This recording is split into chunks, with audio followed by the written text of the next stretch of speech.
«Чертов сосед!» – выругался парень. Ему уже изрядно надоел доносящийся из-за стены кашель.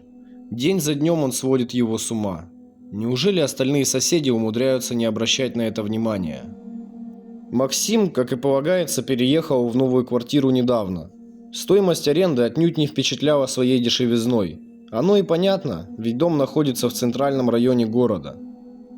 Однако зарплаты курьера хватало на ежемесячную оплату аренды, покупку еды, и порой даже получалось порадовать себя приобретением чего-нибудь не особо важного, но привносящего немного красок в серые и однообразные дни. В первые пару месяцев жизнь на новом месте была достаточно спокойной, но все поменялось около недели назад. Через стену от Максима живет пожилой мужчина, которого толком не видно и не слышно, по крайней мере так было раньше. Нынче же дедуля захворал. Оно и не мудрено, на вид ему уже далеко за 70. Из его квартиры с незавидной периодичностью стал доноситься кашель. Изначально парень не придавал этому значения, ведь заболеть может любой. Не бранить же соседа за это. На третий день посторонние звуки стали изрядно раздражать, они доносились даже ночью. Появилась мысль о том, чтобы поинтересоваться, может ему нужна помощь. Как минимум, можно было бы пойти и купить лекарство, если дед не в состоянии сходить сам или у него попросту нет на это бюджета. Но Макс не отличался излишней добродетелью, поэтому волонтерские позывы отошли на второй план. Он просто ждал, когда это закончится. Спустя неделю Максима уже стало злить происходящее. Говоря сам собой, он не подбирал выражения, когда в очередной раз выругивался на больного соседа. Конечно, это не очень хорошо, но его можно понять. Не всякий человек сможет терпеть ежедневное давление на психику в виде постоянно слышимого кашля, от которого можно было спастись, лишь уйдя из дома. Это даже можно было сравнить с какой-нибудь древней пыткой. Наверняка что-то похожее в те времена практиковалось. События стали развиваться с момента, когда парень встретил своего, казалось бы, больного соседа.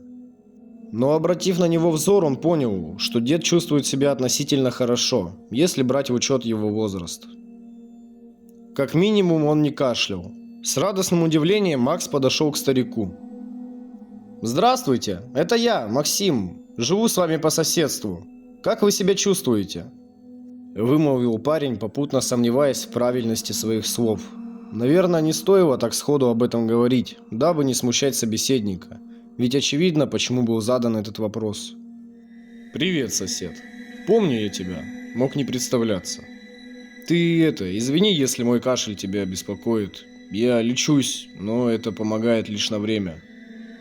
И правда, если припомнить, кашель затихал на некоторое время, как и в данный момент. Однако дедушка выглядит достаточно здоровым, не учитывая возрастных проблем. «Нет, ничего страшного, я просто интересуюсь. Может, вам помощь какая нужна?» Парень, конечно, не стремился как-то помочь, а лишь создавал иллюзию вежливости. «Нет, милок, я еще не настолько стар, чтобы не быть в состоянии помочь себе самостоятельно. Ты заходи, если что. Вижу, парень, ты хороший. Пообщаемся, если тебя это не затруднит». Идти к деду совсем не хотелось, но и отказывать Макс не умел, поэтому согласился. Что ж, теперь придется навестить соседа. Через пару дней молодой человек закупился гостинцами и побрел с визитом в квартиру, находящуюся за стеной. Получился достаточно неплохой диалог. Пожилой мужчина оказался интересным человеком, которому есть что рассказать. Однако атмосфера была несколько удручающей. Ярослав Борисович, так представился сосед, в этот день пребывал в не лучшем настроении, хоть и пытался это скрыть. Его вид кричал об усталости, отчаянии и неком волнении. Но Максим подметил, за все время диалога дед ни разу не кашлянул. Вот уже прошло 3 дня с момента их встречи. Кашель, конечно, порой звучал, но уже не так часто. В дверь квартиры раздался стук. На пороге стоял Ярослав Борисович. «Можно нам войти?» Сказал он, выглядя еще хуже, чем в прошлый раз. Теперь он совсем поникший, хоть и пытается это скрыть. «Нам? Он ведь один. Странно». «Добрый вечер. Конечно, проходите». — сказал Макс, сделав вид, что не заметил того, что старик ошибся. «Вот и хорошо. А то чаи гонять не по-мужски. Оставим это дело дамочкам из книжных клубов. Виски пьешь?»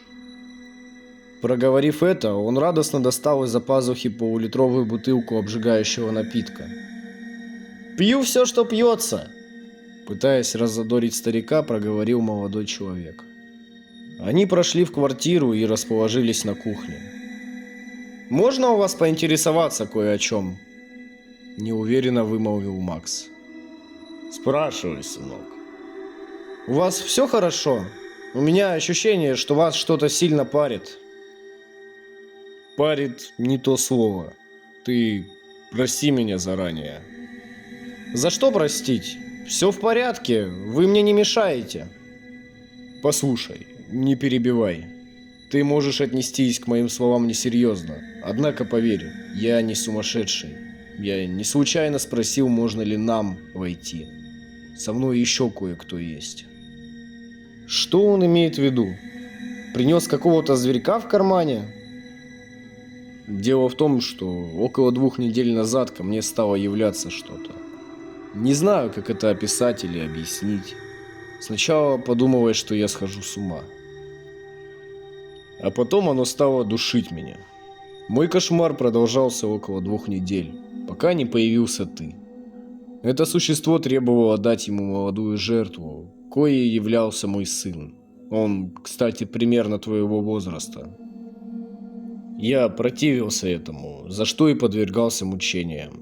Этой твари нужно пробраться в квартиру, чтобы овладеть человеком. Не знаю, зачем и почему.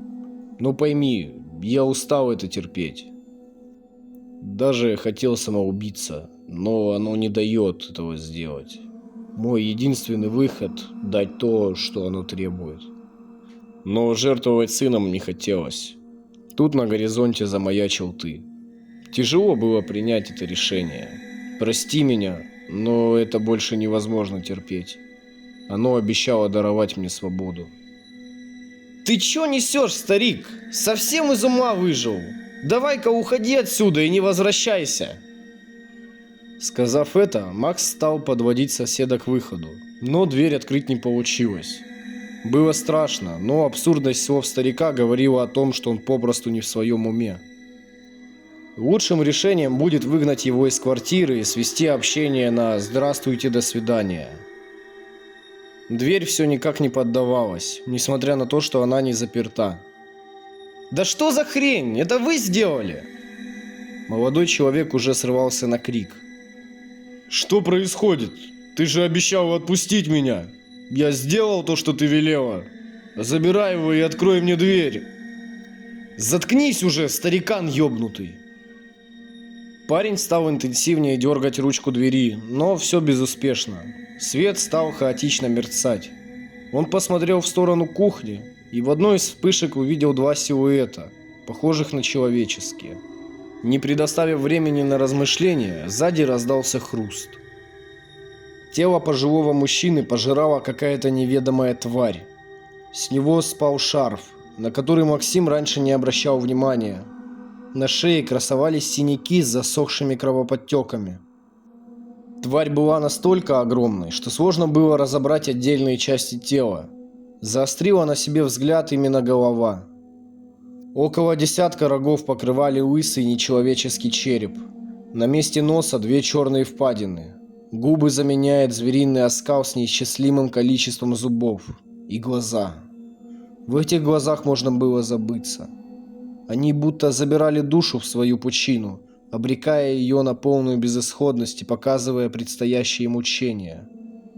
Существо исчезло только тогда, когда от деда осталась лишь кровь, разбрызганная по квартире. Свет перестал мерцать, равномерно освещая то, что осталось после ужаса, который узрел парень. Прошло 2 недели. Нацепив шарф, Максим вышел из дома и направился к своему другу, веря в то, что не повторит судьбу соседа, что оно его отпустит.